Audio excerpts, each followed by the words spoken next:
Hey guys, Paul McLean here. Welcome back to the Monday Morning Mindset Podcast. It is a privilege to have you guys on, and my goal every week is to bring you great value. Today, let me just say this: share it now, because I promise you, it's going to bring you great value, and you're going to want to share this value with others. And so, I got my buddy Caiden on today. Caiden, good to have you, brother.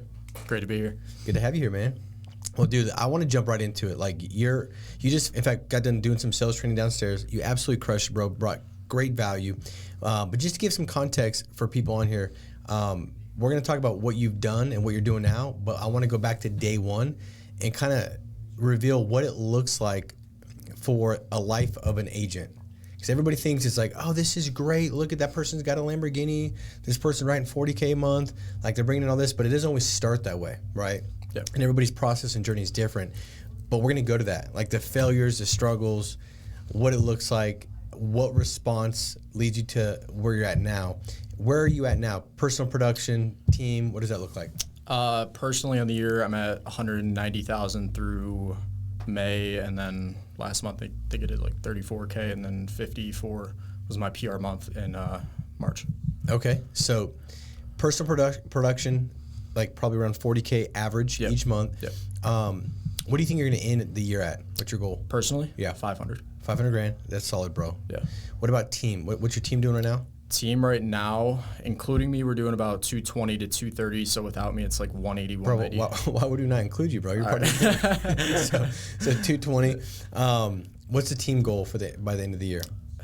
I'm adjusting it from what it was, just based on talking to some of the guys. My goal is 750K a month. A month, okay. And then the annual goal, it's going to have to be upwards of probably 4 mil. Okay. So probably fair to say, like I would guess, like if you go through and hit your goals, which everything shows that you should, you could bring in 7 figures this year. Like that's true. That's the reality. So, but go back day one. How did it start? You know, what was your financial situation? What were some of the setbacks, struggles, things you screwed up, messed up? Kind of start there. Yeah, for sure. So getting into the business, I was a full-time college student. Didn't really know what I wanted to do, but I knew I was an entrepreneur at heart. I knew I had to get into something where it's like, hey, I'm getting paid based on the value I'm bringing, not the value somebody else is assigning to me. So that was big for me. I was going to go do door-to-door sales, at least considered it.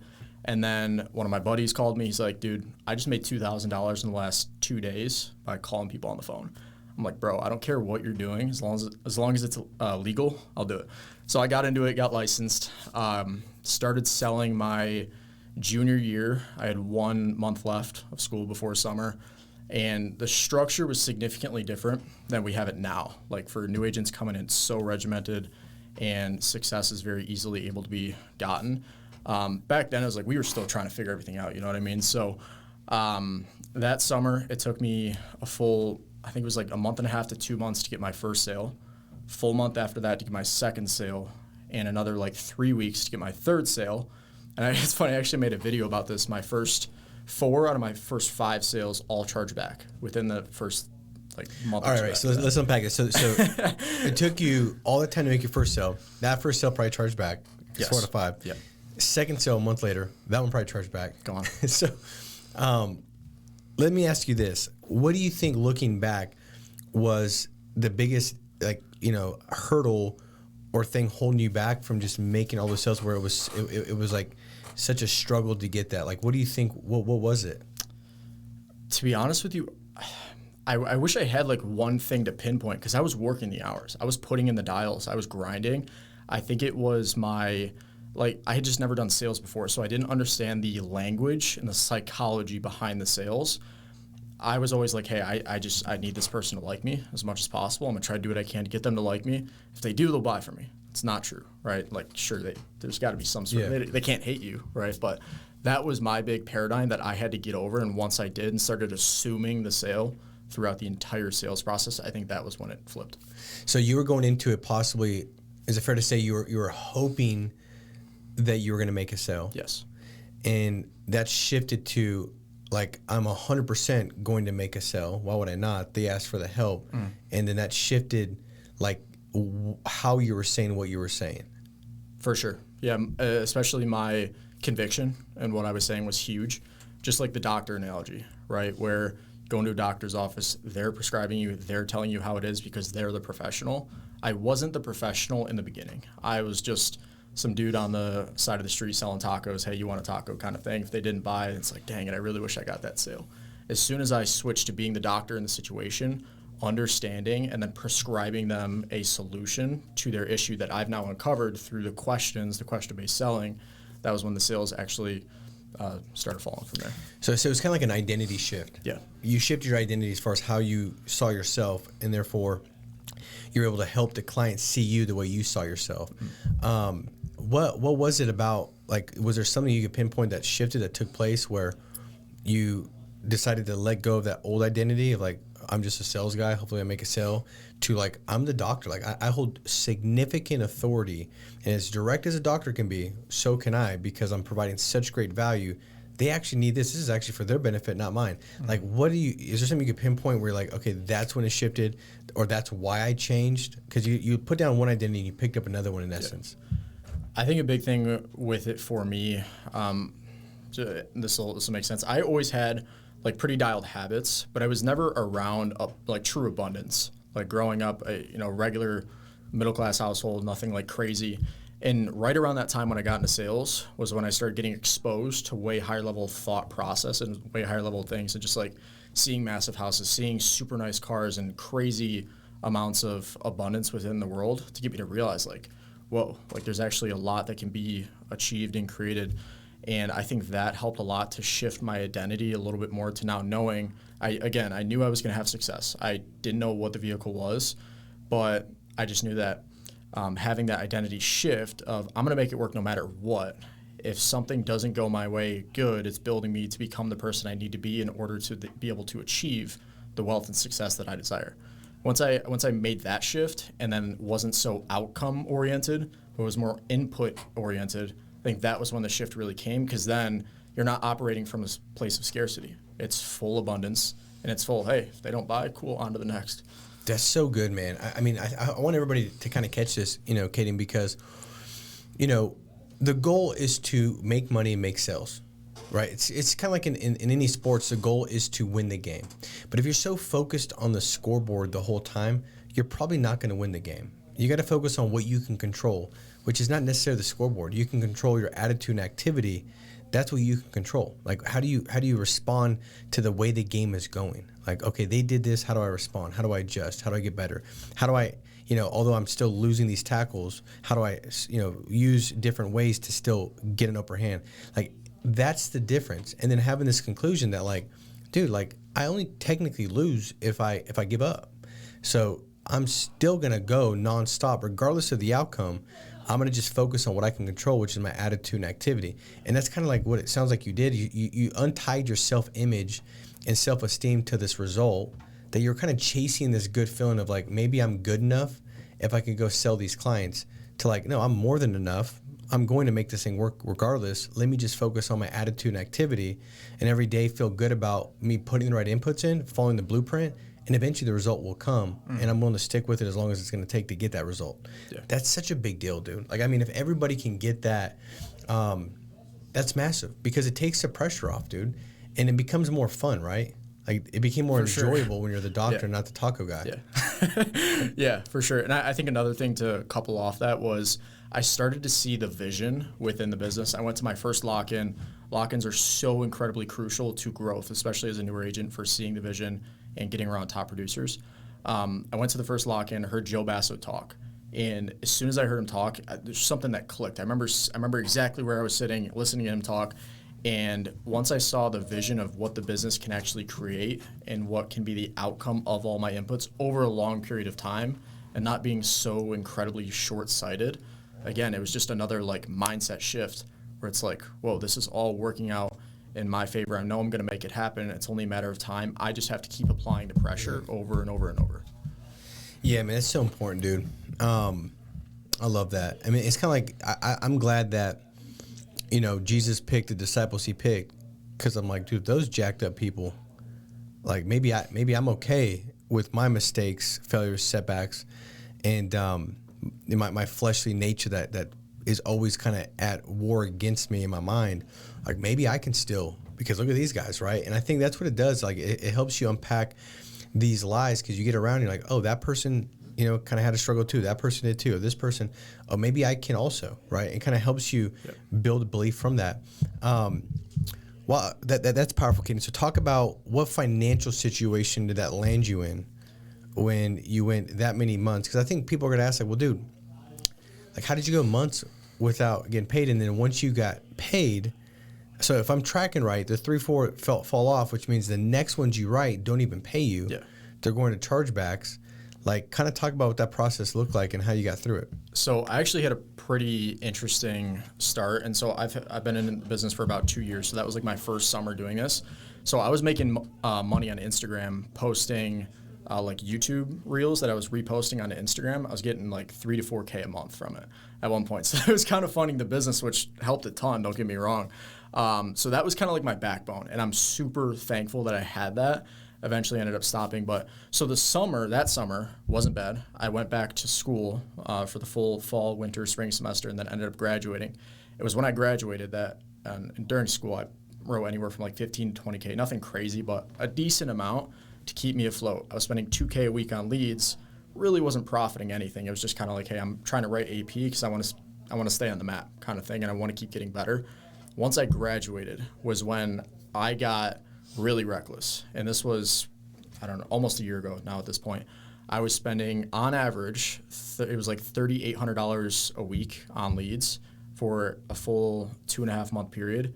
And for both of those months, I didn't write over 30K in IP. Wow. So there was some money coming in, but I was also running a certain lead type, and I'm definitely not going to blame the leads. Like, I wasn't at the point to be selling at a high level to keep a very high level persistency. So it was like low 70s, high 60s, on top of all the credit card debt I was racking up, had over $20,000 on my American Express, and probably had carrier debt at the same time. I'm not even factoring that in. And what happened is I think I got so caught up, and it's almost like a fine line you got to walk. You want to have the abundance mindset. You want to not be afraid to spend, but you don't want to be stupid. I think that was kind of the thing that I had fallen into, and I'm super grateful I did, because in my head it's like, all right, it showed me you can be abundant.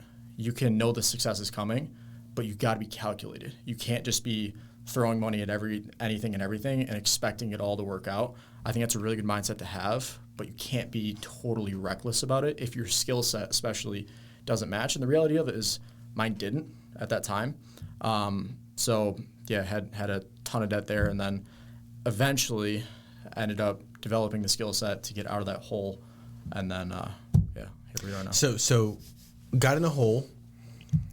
When somebody's in a hole like that, I mean, it's always easy to talk about it when you're out of the hole, right? Mm-hmm. Sure.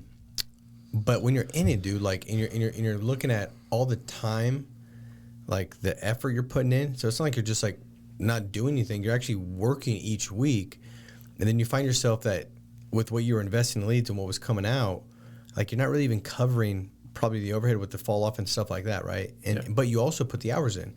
Like, how did you not get just down this doom loop where your mind's just spinning, and eventually you get taken out because you're just like, this ain't worth it. Like, this doesn't make sense.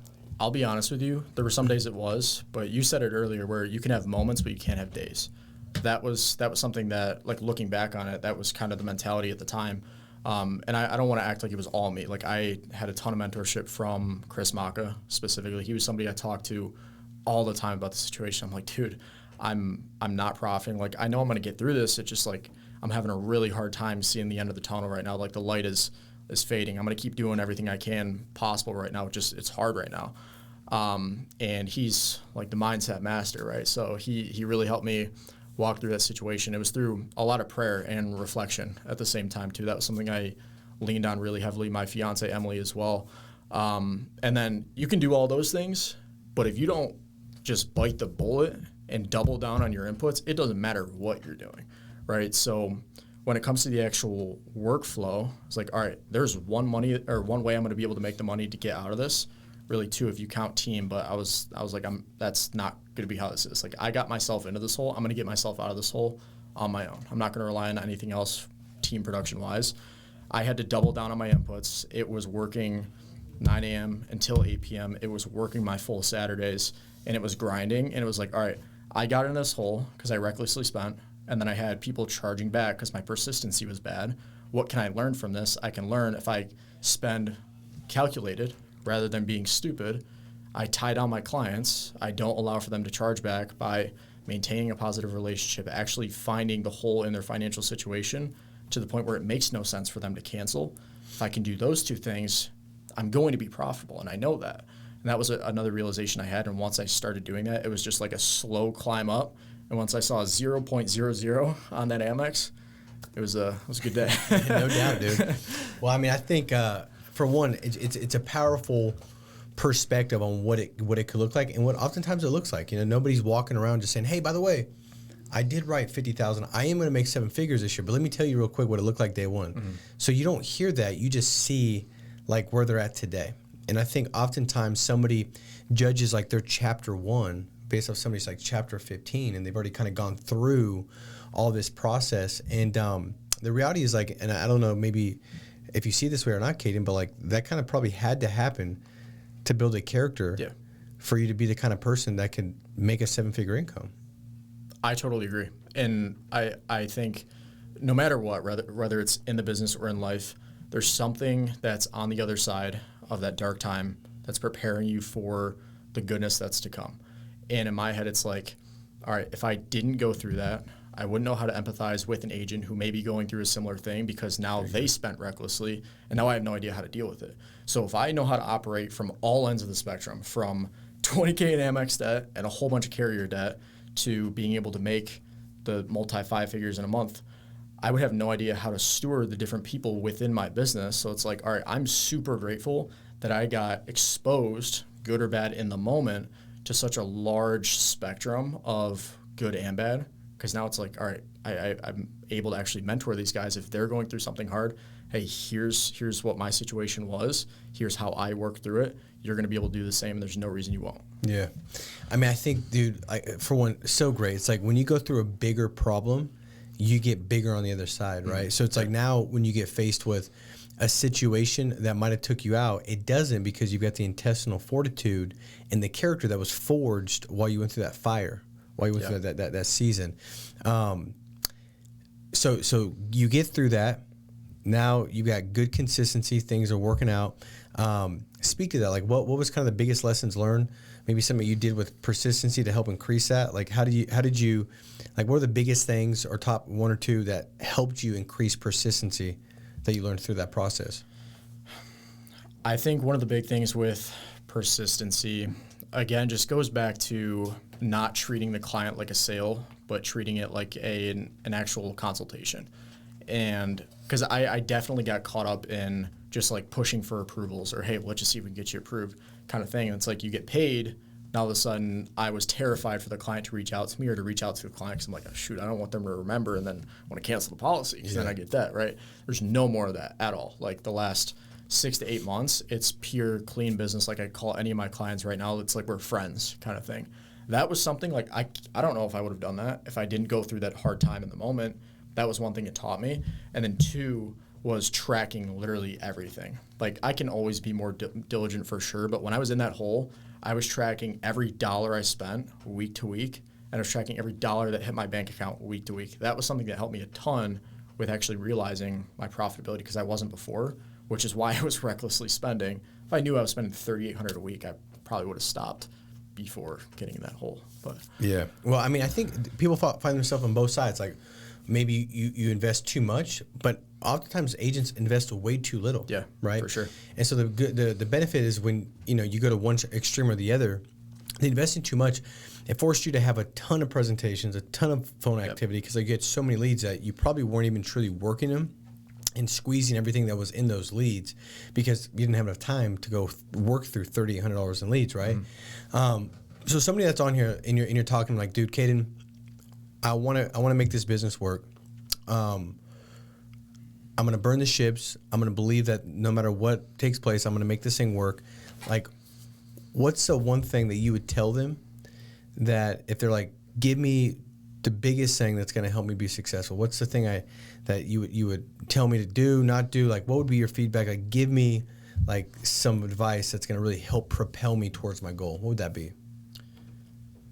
Self-awareness is the key to mastery, and you either expose your weaknesses or your weaknesses will expose you. that was something that I went through firsthand. So looking within, where am I weak? What are things I can improve on? Who else would I want to trade places with that is succeeding on a high level? What can I learn from them to constantly be coachable and implement what is they're using to succeed? And just go out and implement. Be as coachable as possible. Expose all of your weaknesses and get better and constantly improve, because there's never a point in this business where you're not improving, no matter what level that you're on.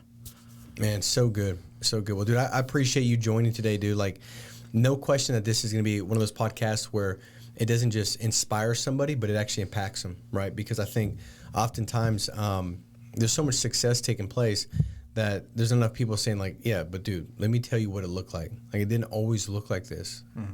There was a process that I had to go through to get to that place.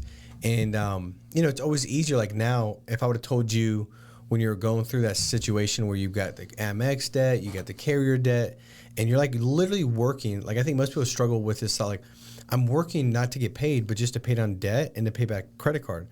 But you saw it as like, that's just like chapter one. I'm going to eventually do that, and then I'm going to really get paid, right? It's always easier to endure that if you would have known you could make 7 figures. Yeah. Like, that'd been easier. But in the moment, you don't know that.